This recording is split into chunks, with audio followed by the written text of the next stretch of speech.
The rock Prince of Asia ഈ ഒരു game release ചെയ്തത് 2025 ഓഗസ്റ്റ് 20-ാം തീയതിയാണ്. കഴിഞ്ഞ വർഷം മെയ്യിൽ ഇതിനൊരു ഏർലി ആക്സസ് വേർഷൻ റിലീസ് ചെയ്തിട്ടുണ്ടായിരുന്നു.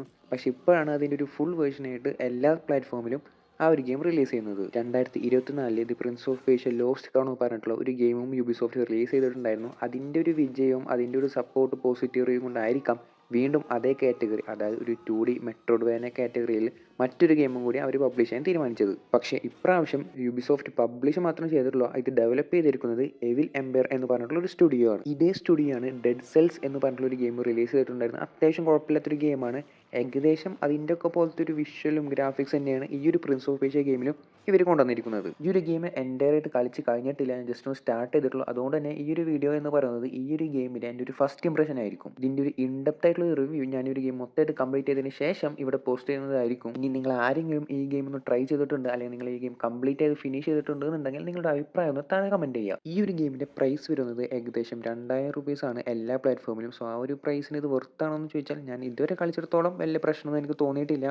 നിങ്ങൾക്കൊരു 2D മെട്രോയിഡ്വാനിയ ഗെയിം ഇഷ്ടപ്പെടുന്നവരാണെങ്കിൽ തീർച്ചയായിട്ടും ആ ഒരു പ്രൈസ് ഇതിന് വർത്താണ്. ഇതിൻ്റെ സ്റ്റോറി ഒന്നും എനിക്കിതുവരെ കറക്റ്റായിട്ട് മനസ്സിലായിട്ടില്ല. ഞാൻ പറഞ്ഞ പോലെ ഈ ഗെയിം ഞാൻ സ്റ്റാർട്ട് ചെയ്തിട്ടുള്ളൂ. അതുകൊണ്ട് ഗെയിം കളിച്ചതിന് ശേഷമെല്ലാം സ്റ്റോറിയുടെ ഒരു ഡീറ്റെയിൽ എക്സ്പ്ലനേഷൻ ഒക്കെ നമുക്ക് കൊടുക്കാം. ഇതിലെനിക്ക് സ്റ്റാർട്ടിൽ തന്നെ ഏറ്റവും കൂടുതൽ ഇഷ്ടപ്പെട്ടത് ഇതിൻ്റെ ഒരു പ്ലാറ്റ്ഫോമിംഗ് ആണ്. നല്ല രസമായിട്ടാണ് ഇതിൻ്റെ പ്ലാറ്റ്ഫോമിംഗ് അവർ എടുത്തു വെച്ചേക്കുന്നത്. എസ്പെഷ്യലി നമുക്ക് ബാക്ക്ഗ്രൗണ്ടിൽ വരുന്ന ഒരു ബിൽഡിങ്ങും അതിൻ്റെ മേലെ കൂടി നമുക്ക് ചാടാൻ പറ്റുന്ന ഒരു എബിലിറ്റി ഒക്കെ ഉണ്ട്. അത് കുറച്ച് ഡിഫറെൻ്റ് ആണ്. ഞാൻ ഇതുവരെ മറ്റ് ഗെയിംസിൽ അങ്ങനെ അത് കണ്ടിട്ടില്ല. ഇതിൽ അങ്ങനത്തെ ഒരു വെറൈറ്റി ഐഡിയാസും കൂടി ഇവർ കൊണ്ടുവന്നിട്ടുണ്ട്. പിന്നെ നല്ല ടഫാണ് ഇതിൻ്റെ ഒരു പ്ലാറ്റ്ഫോമിംഗ് എന്ന് പറഞ്ഞാൽ. ഇതിൻ്റെ ട്രാപ്സും അതിൻ്റെ ഇടയിൽ കൂടെയൊക്കെ പോകാന്ന് പറഞ്ഞാൽ കുറച്ച് ബുദ്ധിമുട്ടുള്ള പരിപാടികൾ തന്നെയാണ്. അത് കൂടാണ്ട് എനിമീസ് ഉണ്ട്. എനിമീസിനുള്ള ഫൈറ്റൊക്കെ നല്ല രസമായിട്ട് എടുത്ത് വെച്ചിട്ടുണ്ട്. അതിൻ്റെ ഒരു എനിമേഷനും അത് ഓരോ ഡിഫറെൻറ്റ് മൂവ്സും എബിലിറ്റീസും ഒക്കെ എനിക്ക് ഇഷ്ടപ്പെട്ടു. ഒരൊറ്റൊരു ബോസിനായിട്ടാണ് ഞാൻ ഫൈറ്റ് ചെയ്തത്. അതും നല്ല രസമുണ്ടായിരുന്നു. ആ ഒരു ബോസിൻ്റെ എബിലിറ്റീസും ആ ബോസിൻ്റെ ഒരു ഡിസൈനും ക്യാരക്ടറൈസേഷനും ഒക്കെ ഇഷ്ടപ്പെട്ടു. അവരുടെ എബിലിറ്റീസും നമ്മൾ അതിനെ ഓവർകം ചെയ്യുന്നതും ഒക്കെ നല്ല രസമായിട്ട് അവർ എടുത്ത് വെച്ചിട്ടുണ്ട്. ഇതിൽ പിന്നെ നമുക്ക് കുറേ ടൂൾസ് ഉണ്ട്, വെപ്പൺസ് ഉണ്ട്, എബിലിറ്റീസ് ഉണ്ട്. ഇതെല്ലാം എനിക്ക് സ്റ്റാർട്ടിങ്ങിൽ തന്നെ കുറേ കിട്ടിയിട്ടുണ്ട്. ഇനി അങ്ങോട്ട് പോകുമ്പോൾ എന്താ അവസ്ഥ എന്നുള്ളത് അറിയില്ല. ഇപ്പം തന്നെ അത്യാവശ്യം വെറൈറ്റി ഓഫ് ഡിഫറെൻറ്റ് എബിലിറ്റീസ് എല്ലാം നമുക്കുണ്ട്. എനിക്കിതിലൊരു നെഗറ്റീവായിട്ട് ഫീൽ ചെയ്തത്, നെഗറ്റീവ് എന്ന് പറയാൻ പറ്റില്ല, ചിലപ്പോൾ കുറച്ച് കഴിയാൻ നമ്മൾ അത് അഡാപ്റ്റ് ചെയ്തിട്ട് അത് സിങ്ക് ആയിട്ട് വരാം. സ്റ്റാർട്ടിങ് ആയതുകൊണ്ടായിരിക്കാം. ബട്ട് സ്റ്റിൽ എനിക്ക് സ്റ്റാർട്ടിങ്ങിൽ ഇതിൻ്റെ മ്യൂസിക്കും ഇതിൻ്റെ ഒരു ഗെയിം പ്ലേയും രണ്ടും രണ്ടായി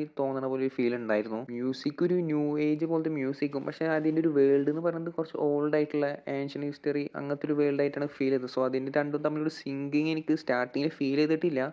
ഇനി അത് കുറച്ച് കഴിഞ്ഞാൽ എന്താവും എന്നുള്ളത് അറിയില്ല. ഇത് അത്യാവശ്യം ഒരു ഡിഫിക്കൽട്ടുള്ള ഒരു ഗെയിമായിട്ടാണ് എനിക്ക് ഫീൽ ചെയ്തത്. അത് മെയിൻ റീസൺ എന്താണെന്ന് വെച്ചാൽ, ഒന്നാമത് നമുക്ക് ഡിഫിക്കൽട്ടി അഡ്ജസ്റ്റ് ചെയ്യാൻ പറ്റില്ല. അത് കൂടാണ്ട് ഇതിൻ്റെ ഒരു പ്ലാറ്റ്ഫോമിങ്ങും അതിൻ്റെ ട്രാപ്പിൻ്റെ ഇടയിൽ കൂടെയൊക്കെ പോലൊക്കെ ഭയങ്കര ബുദ്ധിമുട്ടായിട്ട് എനിക്ക് ഫീൽ ചെയ്തത്. പിന്നെ ഹീൽ ചെയ്യാനുള്ള ഒരു അവസരവും ഓപ്പർച്യൂണിറ്റി ഒക്കെ ഭയങ്കര കുറവാണ്.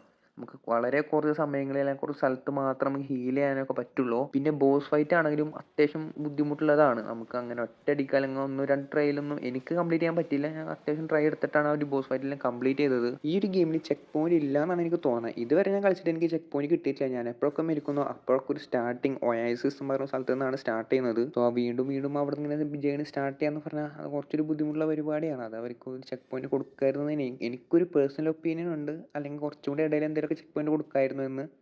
പക്ഷേ സ്റ്റിൽ കോമ്പറ്റേറ്റീവ് ഗെയിം ഇഷ്ടപ്പെടുന്നവരാണ്, അല്ലെങ്കിൽ നിങ്ങൾക്ക് ഇങ്ങനത്തെ ടഫ്നെസ് ഇഷ്ടപ്പെടുന്നവരാണ്, അല്ലെങ്കിൽ നിങ്ങൾ ഭയങ്കര സ്കിൽഫുള്ള പ്ലേയേഴ്സ് ആണെന്നുണ്ടെങ്കിൽ ഇതൊന്നും ഒരു വിഷയമേ അല്ല. ഇതുകൊണ്ടൊക്കെ തന്നെ എനിക്ക് അത്യാവശ്യം ഡിഫിക്കൽട്ടുള്ളൊരു ഗെയിമായിട്ടാണ് ഫീൽ ചെയ്തത്. പക്ഷേ അതൊരു ബോറിംഗ് ഫാക്ടറൊന്നുമല്ല. നമുക്ക് നല്ല കോമ്പറ്റേറ്റീവ് ആണ്, അത്യാവശ്യം എൻഗേജിങ് ആയിട്ടുള്ള ഒരു ഗെയിം തന്നെയാണ്. മൊത്തത്തിൽ എനിക്കൊരു ഗെയിം കറൻ്റ് എനിക്ക് ഇഷ്ടപ്പെട്ടിട്ടുണ്ട്. ഓർത്തായിട്ട് തന്നെയാണ് തോന്നിയത്. ഞാൻ കളിച്ച് പോകുമ്പോൾ നമുക്ക് ബാക്കി കാര്യങ്ങളെല്ലാം അറിയാം. എനിക്ക് മെയിനായിട്ട് ഇതിൽ ഇഷ്ടപ്പെട്ടത് ഇതിൻ്റെ പ്ലാറ്റ്ഫോമിങ്ങും കോമ്പാറ്റാണ്. നല്ല രസമായിട്ട് അവർ എടുത്ത് വെച്ചിട്ടുണ്ട്. കോമ്പാറ്റിൽ കുറേ എബിലിറ്റീസ് ഉണ്ട്, കുറേ ട്രിക്സ് ഉണ്ട്, കുറേ മൂവ്സ് ഉണ്ട്. സാധാരണ ഇങ്ങനത്തെ 2D ഗെയിംസിൽ ഇത്ര മൂവ്സ് ഒന്നും ഉണ്ടാവാറില്ല. പക്ഷേ ഇതിൽ അത്യാവശ്യം കുറേ കാര്യങ്ങളൊക്കെ ഇവർ കൊണ്ടുവന്നിട്ടുണ്ട്. പക്ഷേ ഞാൻ ഒരിക്കലും നിങ്ങളടുത്തൊരു ഗെയിം കണ്ണും പൂട്ടി വാങ്ങിക്കാനൊന്നും ഞാൻ പറയില്ല. നിങ്ങളൊരു വീഡിയോ കണ്ടിട്ട് നിങ്ങൾക്ക് ഈ ഒരു പ്ലേയിങ് സ്റ്റൈൽ ഇഷ്ടപ്പെട്ട് കോമ്പറ്റേറ്റീവ് ഗെയിം ഇഷ്ടമാണ്, നിങ്ങൾ ഈ ഡെഡ് സെൽസ് അല്ലെങ്കിൽ Prince of Asia lost crown പോലത്തെ ഗെയിമെല്ലാം നിങ്ങൾക്ക് വർക്കായി എന്നുണ്ടെങ്കിൽ മാത്രമേ ഒരു ഗെയിം ട്രൈ ചെയ്യുക.